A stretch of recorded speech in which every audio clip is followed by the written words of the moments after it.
purple smoke up in the sky. Pretty soon you'll learn to fly. Well, I don't know. I don't know. I don't know where I'm gonna go when the volcano blows. One might go quickly say to me, Mom, you better watch your feet. Lava come down soft and hot. You love me now or love me not. Well, I don't know. I don't know. I don't know where I'm gonna go when the volcano comes. Oh, no time to count for what it's worth. 'Cause I just left this planet Earth. Where I go, I hope there's rum. I know there's gonna be a lot on the island tomorrow. Well, I don't know. I don't know. I don't know where I'm gonna go when the volcano blows. Well, I don't wanna land in New York City. I wanna land no Mexico. Don't wanna land no Three Mile Island. Don't wanna see my skin glow. Don't wanna land Comanche, Skyport, or in Nashville, Tennessee. Don't wanna land no San Juan Airport or the Yukon Territory. Don't wanna land no San Diego. Don't wanna land no Buzzards Bay. Don't wanna land no Iota. I ain't got nothing more to say. Well, I don't know. I don't know.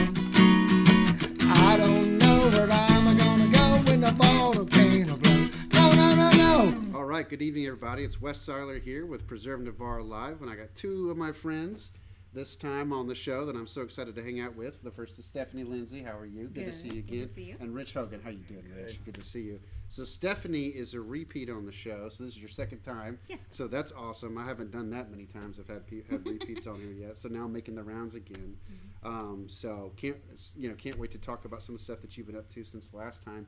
And then Rich, I think this is your first time being on the show, so Yes, sir. it's a lot of fun. Man, I love doing this. It's been a little while since I've done it. I did one show about a month ago, but it's so much fun during the week to catch up with folks like y'all that are doing great work in the county around Navarre and kind of hearing the details.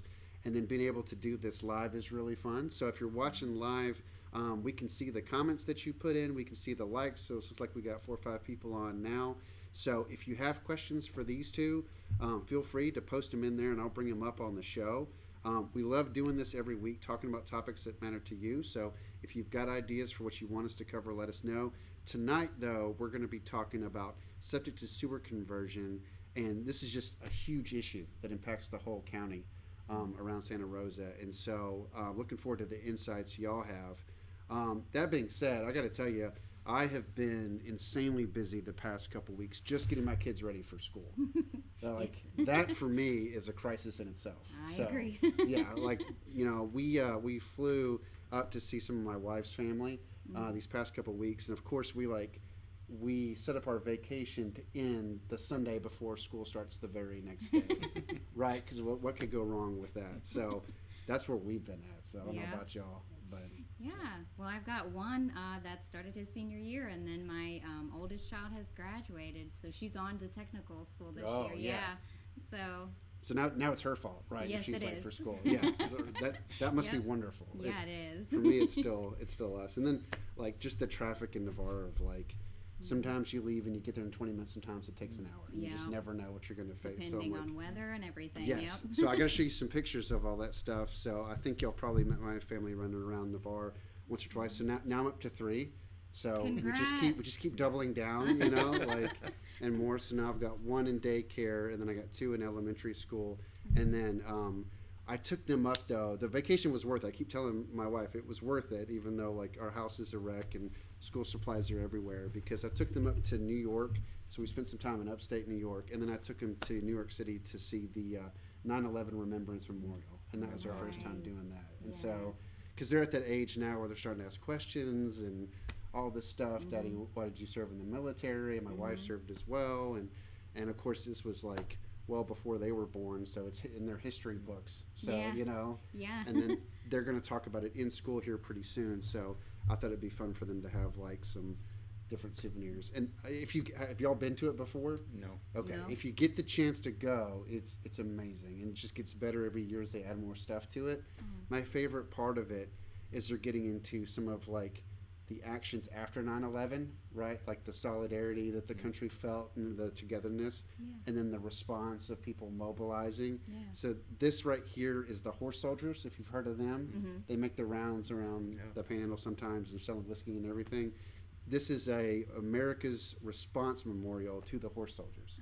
And so they talk about them and how like, hey, the very next day these guys got ready to go to a country they didn't like understand on horses to go figure out who did this, right? Yeah. So I kind of show that to my kids at the end, like after you have this psalm experience, hey, like, you know, this was what, you know, paved the way for us to go out and serve and do what we did afterwards. So I love that. Really great experience. And then that's just my son in a plane. I didn't know that babies could be that excited, but like, Usually they're screaming. I know, right? He was My other happy. two, well, absolutely. I'm like, be like the baby. Apparently, like he thought it was a ride. He was like, this is a roller coaster. So Aw. he was like, isn't this fun? So that was fun. And I think I got there's your family, Stephanie. Yeah. So what a beautiful family you've got. Thank And you. Yeah. So you said you got a senior now. Yep. My son is the senior now. My That's daughter awesome. is graduated. So they're That's grown wonderful. So yeah, so for those of you watching, if you've got any stories, first of all, any tips for me on getting your kids into school safely and without all the heartache that we're going through, let me know. But we're making it through.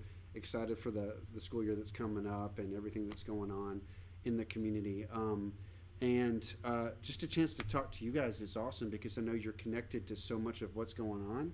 And that's kind of why we set up this podcast, right? So a couple friends of mine put it together, and the whole point was to really celebrate like the good stuff that's going on in Navarre. So the local heroes who make this community what it is. Because you may not know, right? Like there's only so many media outlets around this area, and getting a chance to talk about some of the like awesome work that's being done, some of the history, the legacies, whether it's professional football players or war heroes or business entrepreneurs or doctors or whatever it is. It's fun to talk about, you know, and let people know who's living right down the street from them. One of those people who I've got to have on the show again as well as a repeat is Carmen Reynolds, someone that's involved with what you guys are doing, but she's also working in the Veterans Treatment Court.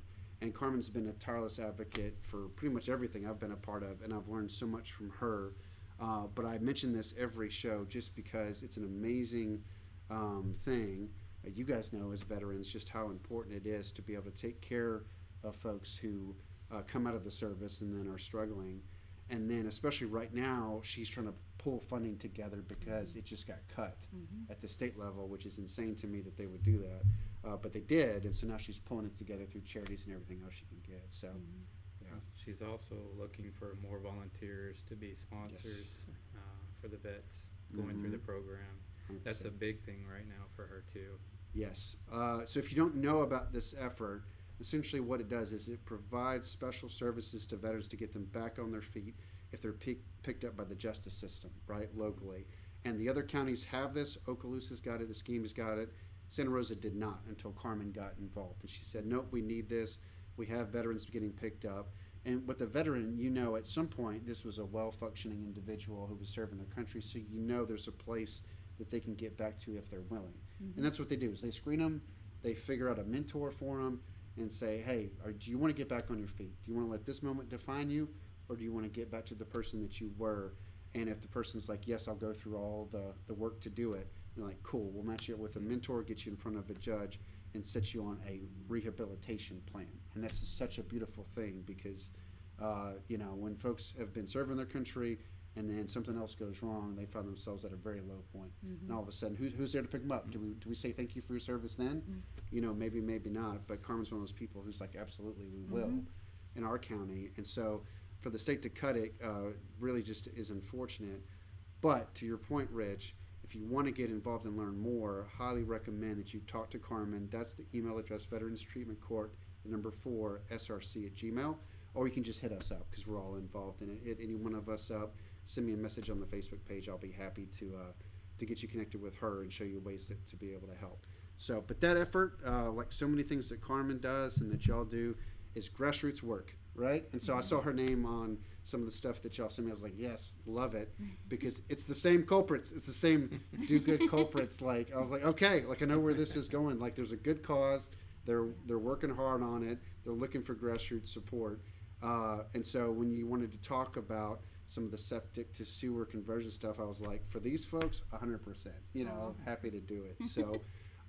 But how did y'all meet? How did y'all get together on this project from the beginning? That was my question. Because we've talked, you've been on the show before, and I've talked to you separately. So how did you get connected and start working together? Would be my first question. I believe it was at one of the community center meetings for Okay. Navarre. Yes. That Navarre does, or I mean, that Carmen does with Ray Eddington. Yes. Is that right? Yes. Okay, Yeah. cool.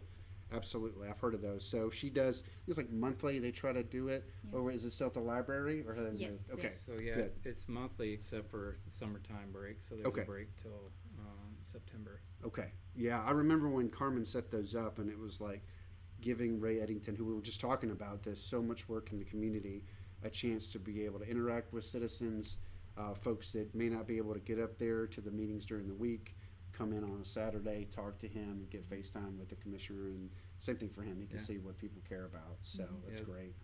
It's a good meeting because he sits there and he actually listens to you. Yeah. He hears the concerns. He'll address or he'll get back with you. And then she also brings in other community leaders, community experts in certain areas that Yes. is an issue for the community. So Love it. Yeah. she's very active in making sure that Yeah. gets met. So That's awesome. That's awesome. Yeah. So really good place to be able to catch up with him. Good place to be able to bring up issues like this and then to educate folks. And maybe that's something that we can do tonight to be able to talk through the issue that's brought y'all together. Because I was reading about this, and it sounds like there's some changes coming for folks that have all been on septic that they may or may not be aware of. Is that right? yeah. So Potentially, yeah. So where it started was my neighbor was a victim of this, Okay. the unawareness. He's a Vietnam vet, lives across the street.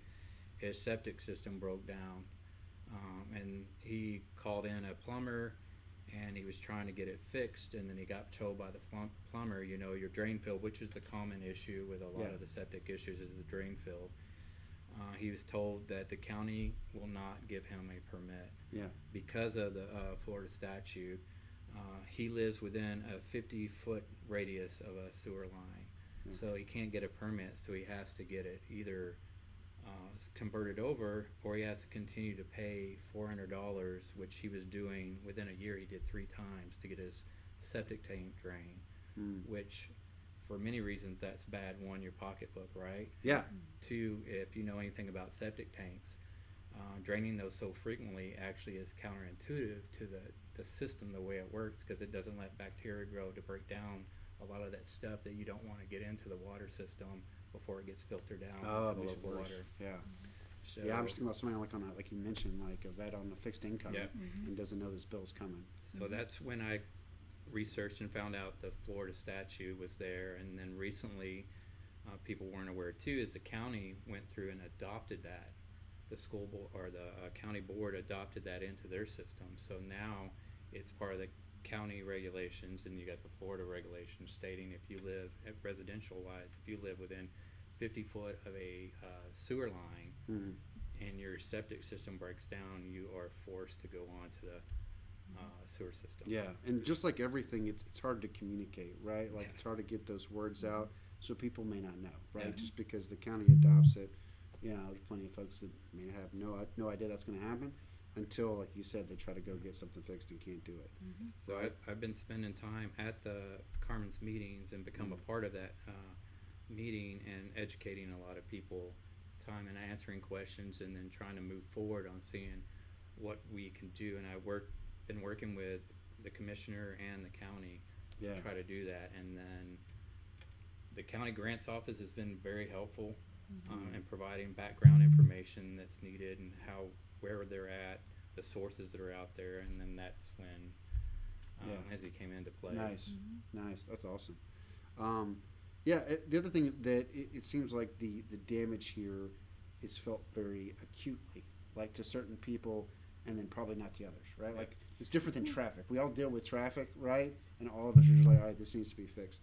This situation, if you're already on sewer, you're like, cool, doesn't affect me. But to this person, right, who's being hit with this law, this change, like, yeah, this can be awful, right? And not just financially for the residents, but with a lot of failed septic tanks in a smaller area, you are impacting your water quality.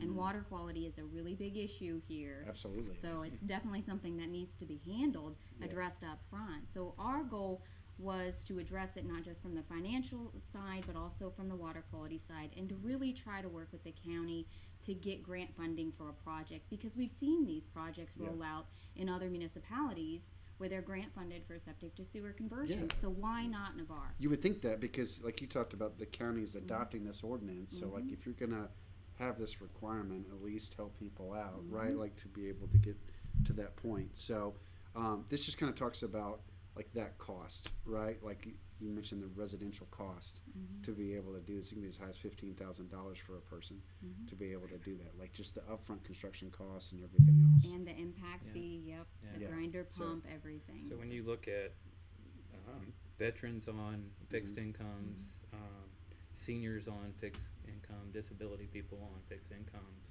this is a huge impact on them. Yeah. And that was like our focus, even though it's going to have a rippling effect and help others, but the focus was around those, because I mean, I'm not that bad off, but $15K, Absolutely. that hits the pocket pretty hard. Sure. And it's hard for someone, especially a Vietnam vet, you know, and they don't have 100% disability. They're on a very limited income. Absolutely. So. Yeah, absolutely. And then again, like they're kind of alone in this if Yeah. you know, if the neighborhood's not experiencing any trouble. So you mentioned some of the programs, because to your point, you know, it also affects the water quality. So now we are talking about, you know, a community difference, right? Not just an individual one, but in both cases, what programs are out there that would help people to be able to figure out how to navigate this situation with help? You take this one. So the one system that's already in place is pretty much a broken system. It's a housing aid program. Yep. But it's geared more toward helping low income get housing. Okay. And then there's a small amount set aside for like situations like this, for repairs, critical repairs. But the problem with that program is it has a year-long wait list at a minimum, and they put a lien on your house for 5 years.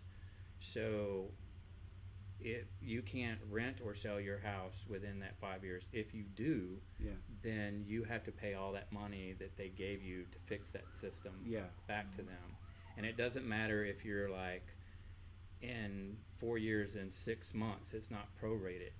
They take all that, they want all that money back. And if you pass away and your relatives who inherit it don't meet the income, because it's also a income program, so a low income program. So if you don't meet that requirement, then that person who inherited your house has to pay that back. Is this program specific to this problem, or is it more general? It's a general housing grant. So it's program. not really responsive to like the change in the law per se. No, right? it's not. And it's again, it's the only one out besides the grants, the different grants. And you can go more into the grants than I can. And so the grants aren't going to really apply on a case-by-case basis. The grants really apply for a fully developed project. Oh, okay. So that's where we're coming in, is trying to develop a really good project scope and opinion of probable cost to go after some of these grants. Yeah. Okay. So one of the concerns too with the grants and all that, when we're talking about these programs, is people are like, oh, now they're going to raise taxes. So with the grants, they're federal grants, or they're actually private from the oil company, from the spill, so the restore money.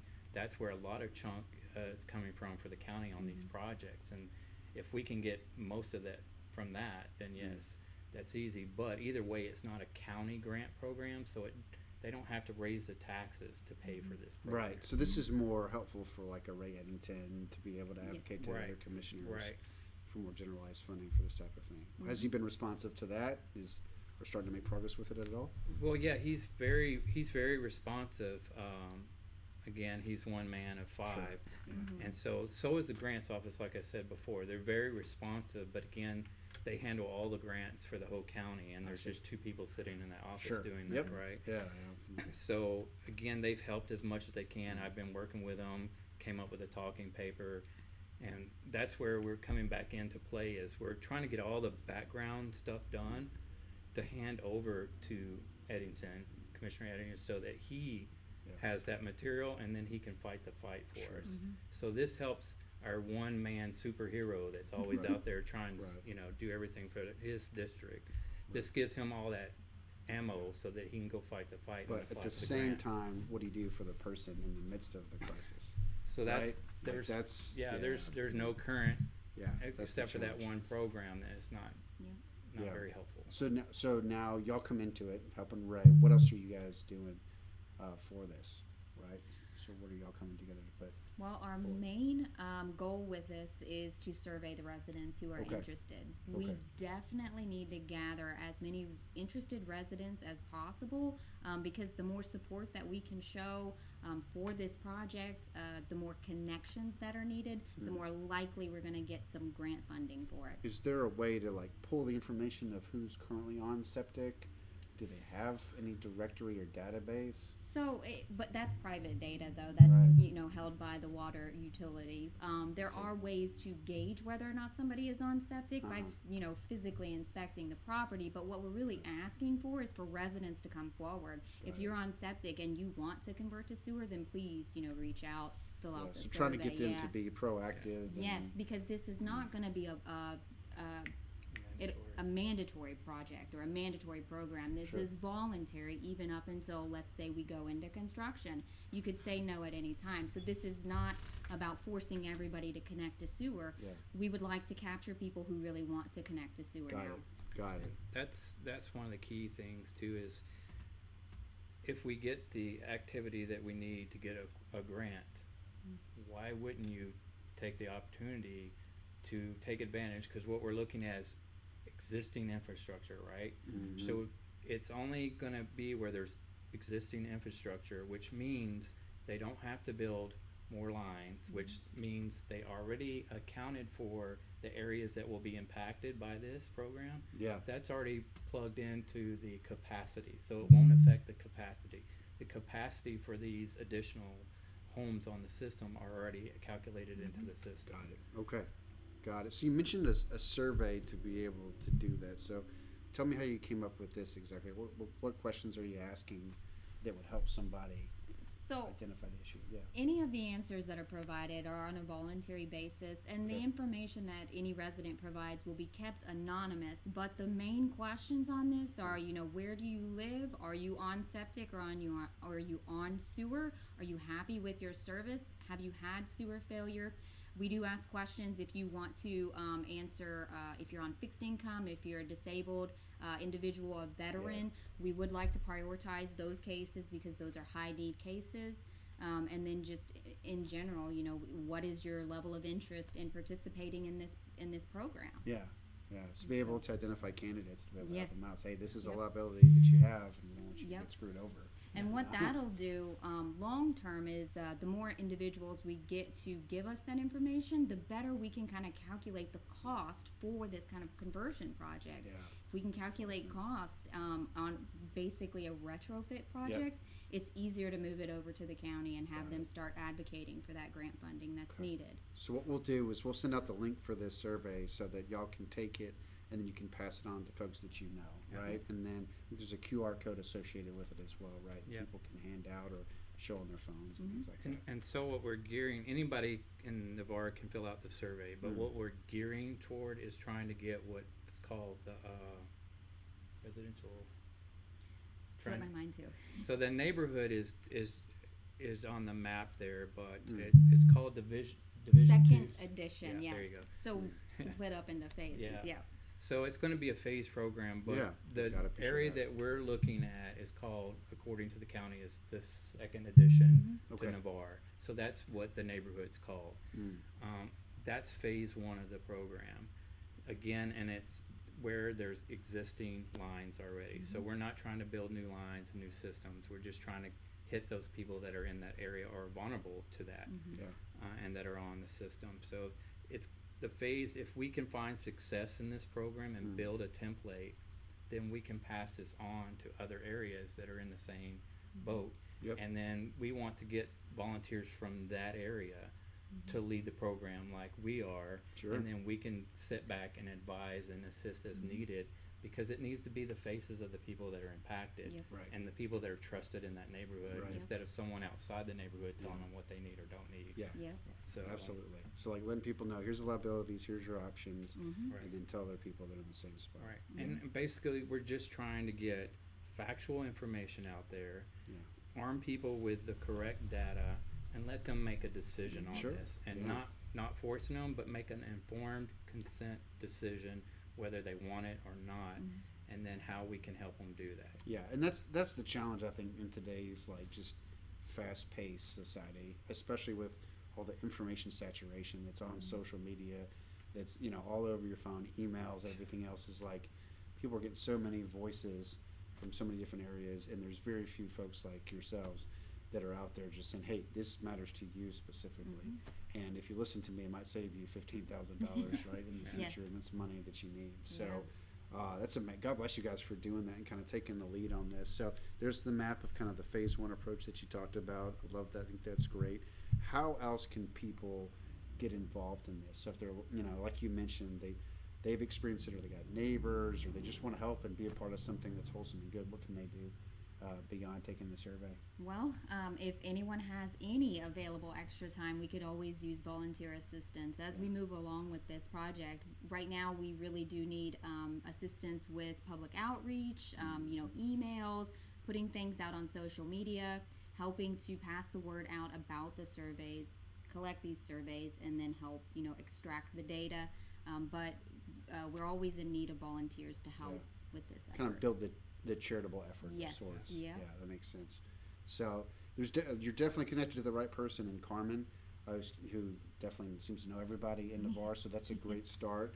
But definitely encourage folks that are watching to be able to do that, to be able to contact these folks. There's an email address listed right there on your screen that you can contact, or you can talk to us on our Facebook page, and I can get you Stephanie Rich's contact info to be able to jump in, because getting the word out is going to make the difference. And I bet those success stories are going to rack up as you continue to work on this and being able to show the difference you made in somebody's life when they were panicking, right? Yes. Like, and again, it's so similar to the Veterans Treatment Court, right? It's Yeah. like there's plenty of military folks Yeah. working at the bases, like doing their thing, but that one veteran who finds themselves at the end of their rope, right? Like Yeah. someone like Carmen, is there to be able to pick them up. And the same thing with your friend, is like seeing somebody who's like, oh my gosh, I had no idea, and this bill's going to break me.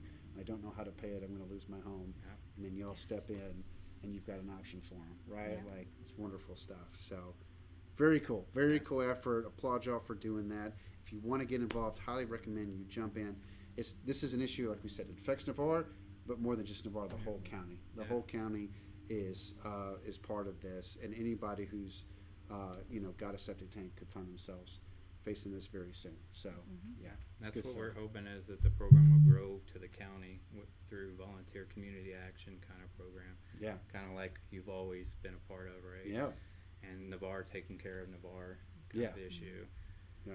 So, and then we awesome. we posted some signs, street signs that have the QR code out too. Nice. Within the affected area. So if you see those, and you can take a quick picture and Yeah. do the survey from there, or you can use the links provided. Very cool. Awesome. Well, I appreciate y'all for jumping in and talking about this. Looks like Jerry's on here, and he said over 9,000 from the annual pirate plunge. Do y'all know Jersey Jerry? Yeah. He's a good Yeah, friend of mine. very well. So when you talk about getting the word out in the community, that's something that I would recommend and be happy to facilitate, is connecting to some of the charities right in the area. And the Pirates is probably the number one, right, in our community. Is they're doing events all the time, concerts and trash cleanups and all that stuff. So maybe having them be able to pass out the QR code for your survey and talking to people is a good stop. But and then perhaps they can work with you on some fundraisers and things like that at some of the local businesses at Andy D's or wherever, to be able to help raise some money, because I think you could do some mailers and maybe even set up a charity of your own, right, Yes. in the near future to help get that word out. So appreciate y'all. Thank y'all so much for being here and going through all this stuff with me. Thanks for the folks who jumped in and watched live. Like we want to do this show as often as we can, especially for amazing causes like this. So if you want to get connected to what we're doing on our Facebook page or YouTube page, you can reach out. You can message me at preservenavarre@gmail.com. You can message these folks. I'll be happy to give you their contact information if you want to jump in on this effort. If you've got other stuff that you want us to cover, just let us know, and we're happy to do it during the week. So thank you again, Rich, for being Thanks here, for your time. Stephanie. Thank you. Appreciate your time. We'll see y'all next time we do this. Bye.